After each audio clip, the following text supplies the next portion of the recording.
आमचं शिक्षण झालं, उद्या उठून आदिवासी समाजाला तुम्ही घेऊन जाणार। आज आम्ही बोलतोय, उद्या उठून तुम्ही बोलणार। हे गोष्टी तुम्हाला समजतात मी काय म्हणतोय? आता तुम्ही माझे लहान भाऊ आहे, लहान बहिणी आहे, मला बघण्याचा अधिकार नाही की यांना काय जेवण देताय?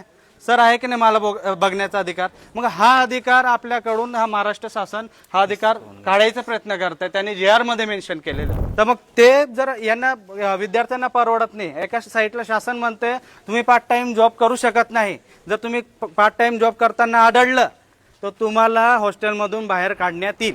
म्हणजे तुमच्या कॉलेजला ऍडमिशन असो नसो शासनाला काहीच पडलेले नाही। एका साईडला आदिवासी विद्यार्थी मरतोय, या शासनाला काही याची जबाबदारी नाही। तर माझं एवढंच म्हणायचं मित्रांनो, हा JR हा आपल्या विरोधात आहे, कारण आदिवासी विकास विभाग हे आपल्यासाठी काम करतं, हे तुमच्यासाठी काम करतं, हे आमच्यासाठी काम करतं।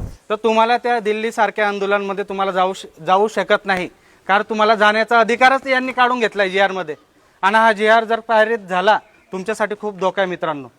तुम्ही माझे लहान बहीण लहान भाऊ आहे म्हणून सांगतोय, एवढं कडकडून सांगण्याचं एकच कारण, हा अधिकार यांनी काढून घेतला की तुम्ही कोणत्याही संघटनांमध्ये काम करू शकत नाही, तुम्ही तुमचा आवाज उठवू शकत नाही, अशा पद्धतीचे यांनी JR लागू केलेला आहे। फक्त मी नव्हे पूर्ण महाराष्ट्रभर विद्यार्थी हे नाशिक आयुक्तालयाला जमणार आहे तुमच्या अधिकारसाठी। तुम्ही लहान आहात, तुम्हाला ह्या गोष्टी समजणार नाही, पण तुमचे मोठे भाऊ आमच्या सारखे आहेत, आम्ही जागृत आहात या समाजाबद्दल किंवा आदिवासी समाजाबद्दल काहीतरी वाटतं म्हणून आम्ही इथं उभोय। आम्ही तुमच्यासाठी गेल्या कितीही दिवस झाले तरी चालेल, आम्हाला 10 दिवस तिकडे बोका राहावं लागेल तरी चालेल, आम्ही राहू, पण हा असा काळा JR हा मान्य व्हायला नको।